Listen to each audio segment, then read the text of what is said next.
प्रभु तेरी वाणी जीवन की रोटी, नैनों की ज्योति अंधेरा मिटाती।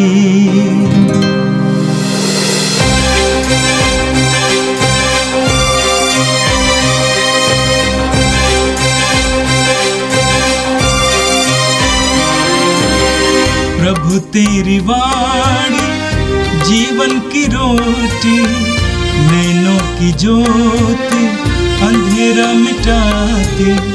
प्रभु तेरी वाणी जीवन की रोटी, नैनों की ज्योति अंधेरा मिटाती।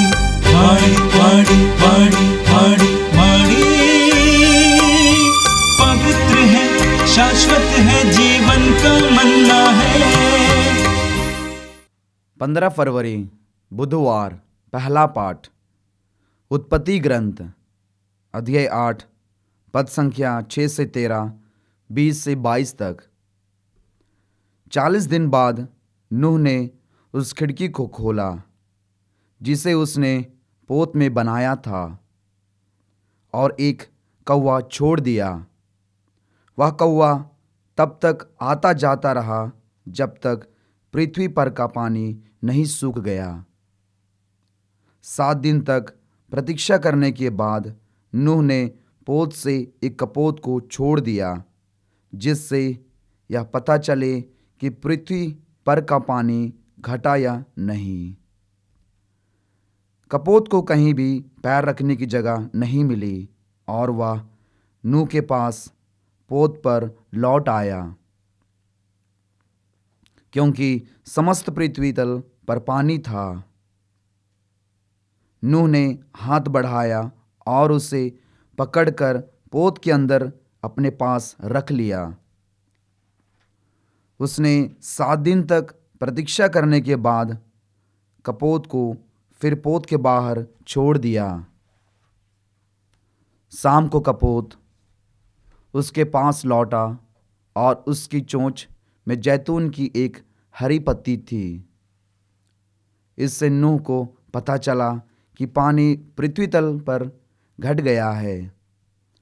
उसने फिर 7 दिन प्रतीक्षा करने के बाद कपोत को छोड़ दिया और इस बार वह उसके पास नहीं लौटा। इस प्रकार नूह के जीवन के 600 पहले वर्ष के पहले महीने के पहले दिन पानी पृथ्वी तल पर सूख गया। नूह ने पोत की छत हटाई और पोत के बाहर दृष्टि दौड़ाई। पृथ्वी तल सूख गया था। नूह ने प्रभु के लिए एक वेदी बनाई और हर प्रकार के शुद्ध पशुओं और पक्षियों में से कुछ कुछ चुनकर वेदी पर उनका होम चढ़ाया।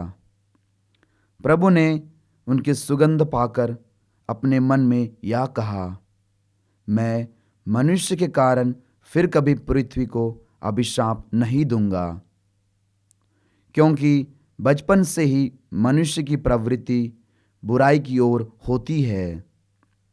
मैं फिर कभी सब प्राणियों का विनाश नहीं करूंगा, जैसा कि मैंने अभी किया है। जब तक पृथ्वी बनी रहेगी तब तक बोआई और फसल, जाड़ा और गर्मी, ग्रीष्म और हेमंत, दिन और रात, इन सब का अंत नहीं होगा। यह प्रभु की वाणी है। संत मार्कुस के अनुसार पवित्र सुसमाचार अध्याय 8 वाक्य 22 से 26 तक।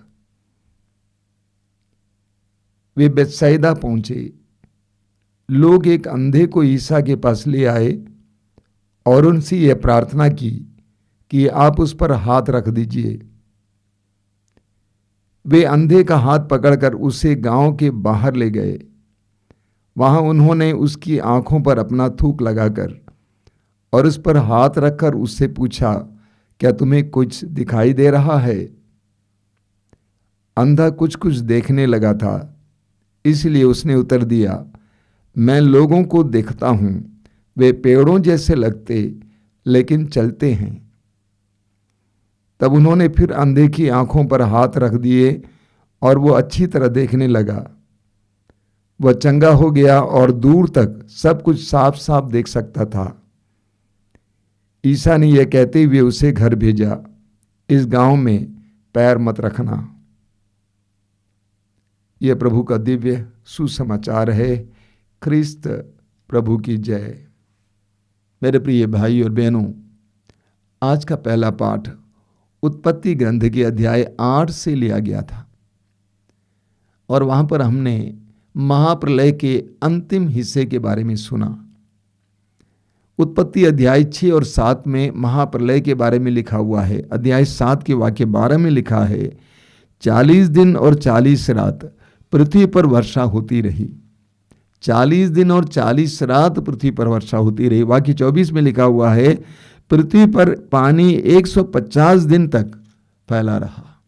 150 दिन तक। और आज के पाठ में आपने सुना, 40 दिन बाद नूह ने उस खिड़की को खोला जिसे उसने पोत में बनाया था और एक कौवा छोड़ दिया। वह कौवा तब तक आता जाता रहा जब तक पृथ्वी पर का पानी नहीं सूख गया। कुछ दिन के बाद, 7 दिन के बाद नूह ने एक कपोत को भेजा और वह कपोत वापस आया। फिर 7 दिन के बाद एक और कपोत को भेजा। वह कपोत वापस आया अपने चोंच पर एक जैतून की हरी पत्ती लिए। आज भी शांति के संदेश वाहकों के लिए यह एक प्रतीक है। चोंच पर हरी पत्ती लिया कपोत शांति के संदेश वाहक के लिए प्रतीक है। कुछ समय के बाद नूह अपने पोत के दरवाजे को खोलता है प्रभु के आदेश के अनुसार और सारे जीव जंतुओं को छोड़ देता है और वह स्वयं अपने परिवार के साथ बाहर निकलता है। तो सबसे पहले नूह क्या करता है? नूह ईश्वर के लिए एक बलिदान चढ़ाता है। नूह ईश्वर के लिए धन्यवाद का बलिदान चाहता है। ईश्वर के प्रति अपने समर्पण को दिखाने के लिए बलिदान चाहता है। स्तोत्र ग्रंथ में हम पढ़ते हैं, स्तोत्र 50 वाक्य 23 में प्रभु कहते हैं, जो मुझे धन्यवाद का बलिदान चाहता है वही मुझे प्रिय है। जो मुझे धन्यवाद का बलिदान चाहता है वही मुझे प्रिय है। और वचन में आपने सुना आज कि उस बलिदान की धूप से प्रसन्न होकर ईश्वर ने नूह से कहा कि मैं इस तरह का प्रलय धरती पर नहीं भेजूंगा, इस प्रकार का विनाश धरती पर नहीं भेजूंगा। मैंने आपसे कहा उत्पत्ति ग्रंथ अध्याय 1 से लेकर 11 तक कई कहानियां हैं, कथाएं जिसके द्वारा प्रभु हमें संदेश देते हैं। तो इस महाप्रलय का क्या संदेश है? सबसे पहले यह कि ईश्वर ने सारी सृष्टि को अच्छा बनाया। ईश्वर ने देखा कि वो अच्छा है, लेकिन मनुष्य ने अपने पाप के कारण उस अच्छी सृष्टि को बुरा बना दिया। वचन में हम पढ़ते हैं, आदि मानव आदम और हेवा के पतन के बाद उनके पाप का असर पृथ्वी पर पड़ता है। प्रभु कहते हैं कि पृथ्वी ऊंट कटारे पैदा करेंगे। मनुष्य के पाप और पवित्रता का असर पृथ्वी पर पड़ता है। आपके जीवन की गुणवत्ता का असर आप पर, आपके घर पर, आपके कामकाज पर पड़ता है। आपके पाप का असर आपकी परिस्थितियों पर और परिवेश पर पड़ता है। आपकी पवित्रता का असर आपके परिवेश पर पड़ता है। सृष्टि मनुष्य के द्वारा अभिशप्त या मनुष्य के द्वारा आशीषित हो सकती है। दूसरा संदेश यह है कि ईश्वर सब कुछ नया बनाना चाहता है। ईश्वर सब कुछ का नवीकरण चाहता है। चारों ओर अपनी आंख दौड़ा के देखिए, सारी सृष्टि में ईश्वर सब कुछ को नया बनाते रहता है।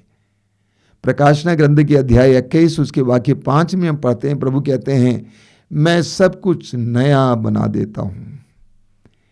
ईश्वर सब कुछ नया बना देता है। मत्ती के सुसमाचार के अध्याय 8 उसके वाक्य 1 में हम पढ़ेंगे, एक कोढ़ी यीशु के पास आता है और कहता है कि आप चाहें तो मुझे शुद्ध कर सकते हैं। प्रभु यीशु ने क्या कहा? मैं यही चाहता हूं, शुद्ध हो जाओ। ईश्वर चाहता है कि हर मनुष्य शुद्ध हो जाए, हर मनुष्य पवित्र हो जाए। लेवी ग्रंथ के अध्याय 11 वाक्य 44 में प्रभु कहते हैं, पवित्र बनो क्योंकि मैं तुम्हारा प्रभु ईश्वर पवित्र हूं। प्रलय की कहानी का यही तात्पर्य है। ईश्वर सब कुछ को नया बनाना चाहता है, सब कुछ को पवित्र बनाना चाहता है, एक पवित्र समुदाय बनाना चाहता है, इस सृष्टि को पवित्र बनाना चाहता है। वास्तव में बपतिस्मा की तुलना उस नूह के समय के प्रलय से की जाती है। बपतिस्मा के जल के द्वारा कोई भी मनुष्य नया बनाया जाता है। वास्तव में बपतिस्मा का अर्थ ही यह है, एक नया जीवन शुरू करना, एक नया स्वभाव धारण करना। रोमियो के पत्र के अध्याय 6 में संत पौलुस बपतिस्मा के बारे में समझाते हुए कहते हैं कि यह यीशु के साथ मरना और जी उठना है, नया बनना। कोरिन्थियों के दूसरे पत्र के अध्याय 5 वाक्य 17 में संत पौलुस कहते हैं, जो मसीह के साथ एक हो गया है वह एक नई सृष्टि बन गया है। जो मसीह के साथ एक हो गया है वह एक नई सृष्टि बन गया है। ईश्वर हमें नई सृष्टि बनने के लिए आह्वान करता है। प्रलय की कहानी के द्वारा ईश्वर अपने हृदय की बातें हमारे सामने रखता है। मैं चाहता हूं कि तुम पवित्र रहो, तुम शुद्ध रहो, शुद्ध बनो। योशुआ के ग्रंथ के अध्याय 3 वाक्य 5 आपने बार बार सुना है। वहां प्रभु कहते हैं, अपने को पवित्र बनाए रखो और तुम्हारा प्रभु कल तुम्हारी आंखों के सामने चमत्कार दिखाएगा। ईश्वर चाहता है कि सारी सृष्टि पवित्र हो, हम मनुष्य जाति पवित्र हो। और आज का सुसमाचार मार्कुस के सुसमाचार के अध्याय 8 से लिया गया था। आपने सुना, वे बेतसैदा पहुंचे, लोग एक अंधे को ईसा के पास ले आए और उनसे ये प्रार्थना की कि आप उस पर हाथ रख दीजिए। प्रभु यीशु के सामने एक अंधे को लाया जाता है और लोग कहते हैं कि आप उस पर हाथ रख दीजिए। यानी लोगों का विश्वास था कि यदि यीशु उस पर हाथ रख देते तो वो चंगा हो जाता। लेकिन यीशु ने क्या किया? वचन में लिखा हुआ है, वे अंधे का हाथ पकड़कर उसे गांव के बाहर ले गए। वहां उन्होंने उसकी आंखों पर अपना थूक लगाकर और उस पर हाथ रखकर उससे पूछा, क्या तुम्हें कुछ दिखाई दे रहा है?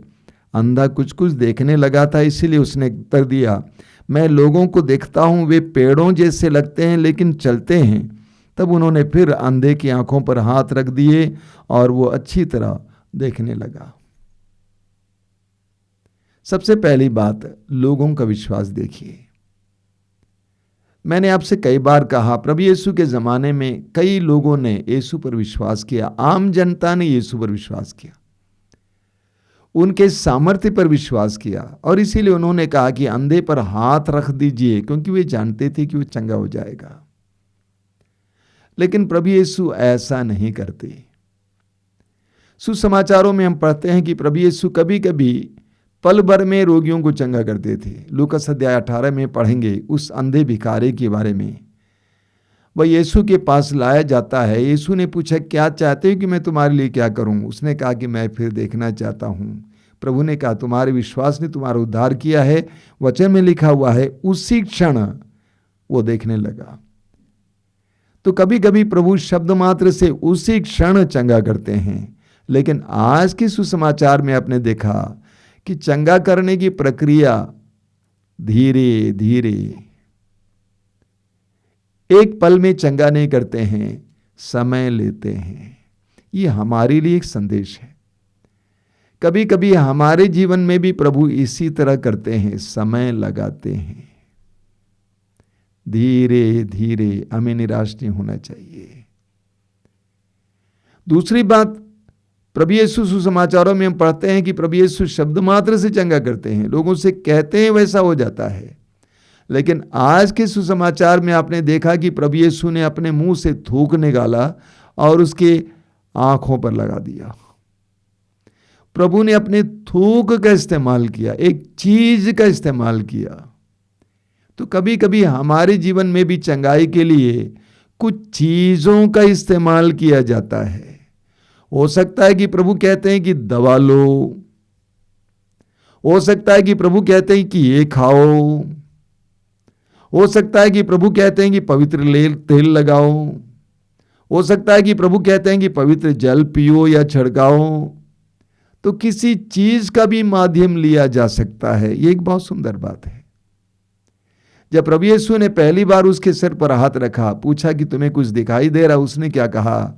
मुझे इंसान दिखाई दे रहे हैं, लेकिन वे पेड़ जैसे दिखाई दे रहे हैं। बहुत सुंदर बात है। इंसान दिखाई देते हैं और चलते फिरते हैं वे, लेकिन पेड़ों जैसे लगते हैं।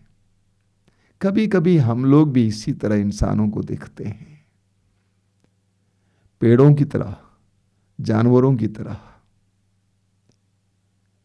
हम उनको जानवरों की तरह या पेड़ों की तरह देखते हैं, संवेदना के साथ नहीं देखते हैं।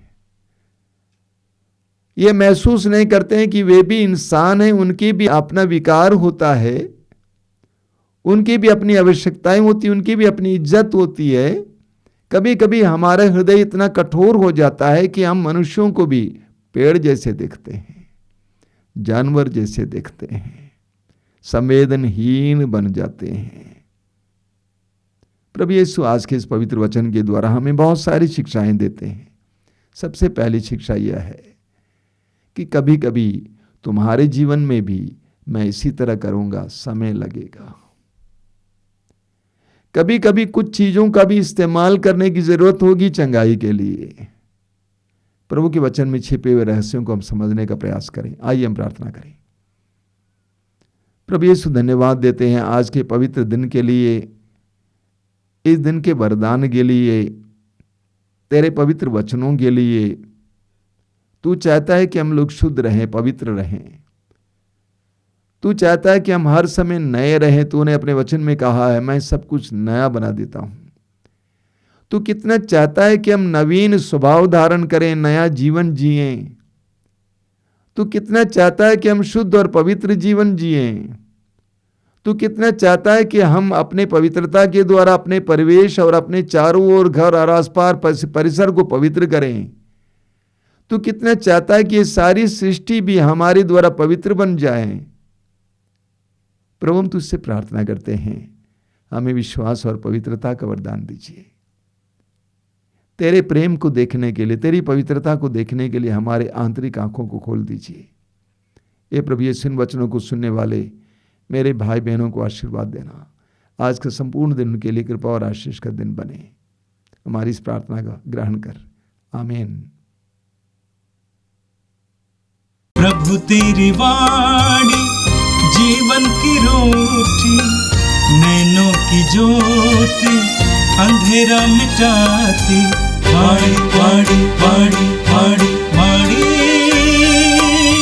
पवित्र है, शाश्वत है जी